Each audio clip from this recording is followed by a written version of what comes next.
Eye on the Movies with Corey Brunish. An Oregon perspective on Hollywood, the pictures, and the people.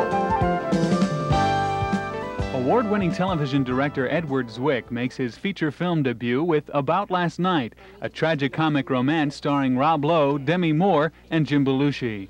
Zwick has been dubbed an actor's director. Recently in Dallas, I asked him to define that distinction. I think any director that really cares about actors is an actor's director and who respects them and what they do and maybe knows a little bit about their process.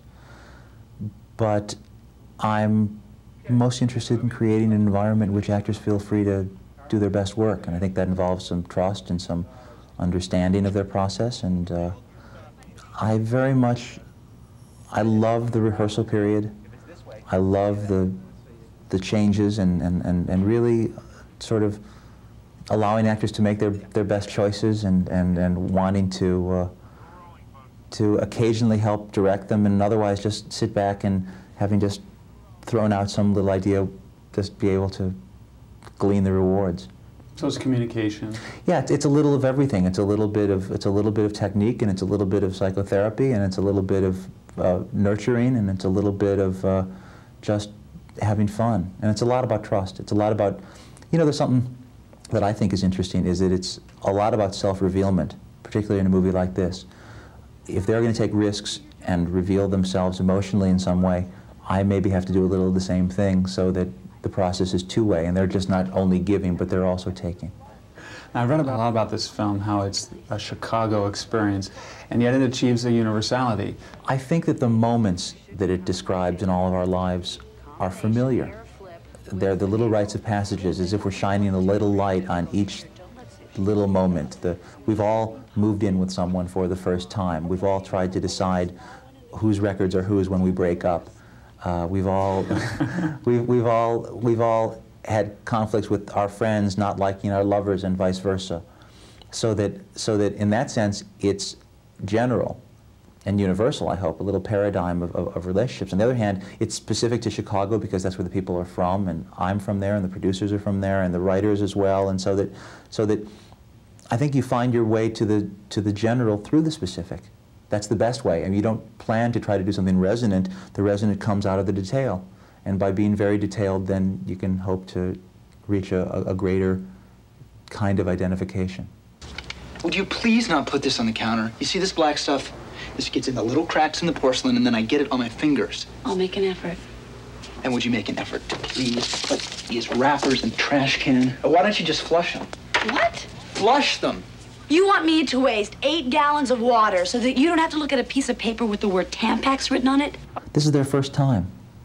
They don't have the tools.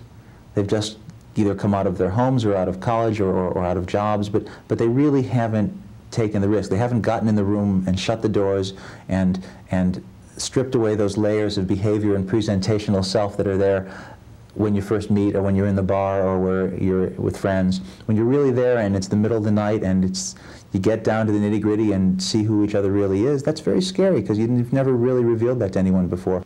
So these characters are losing their emotional virginity. Oh, that's much more important certainly than the other kind. Yeah. And a lot harder. What do you enjoy most about being a film director? Having directed. Having finished? No. I think the actual the actual working on the scenes with the actors, those moments when something that you've only envisioned and dreamt about for so long just becomes real. And it happens rarely, and rarely does it exceed your vision of what something could be, but in the moments that it does, it's just jubilant. An actor does something unexpected and discovers something while in the midst of a scene that you never could have helped them find, and they only did it yourself, and you know that you'll get all the credit for. Or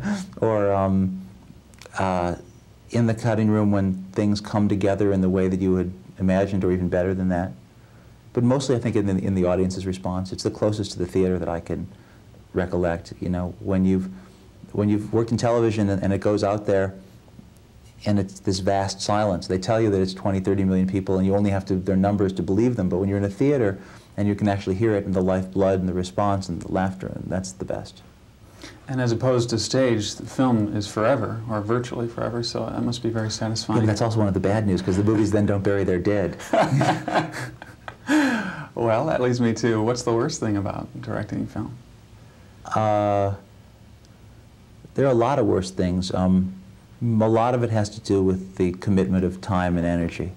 You're up at 5 in the morning or 4:30, you're working till 9 or 10 every night. It goes on for a year. You get sick in the second month and can't shake it by the third. You risk your primary relationships with your wife and friends, and because you have so little time and energy, and you're putting it all into the film, and it's just an enormous expense of energy. And that's the worst part. It's also the best. I obviously must love it, you know. The other best is all these relationships that you suddenly form. There's an intensity of involvement with people that happens that's just extraordinary because you're working so closely. Next time, we'll meet the producers of About Last Night, Jason Brett and Stuart Oken. Keeping an eye on the movies, I'm Corey Brunish.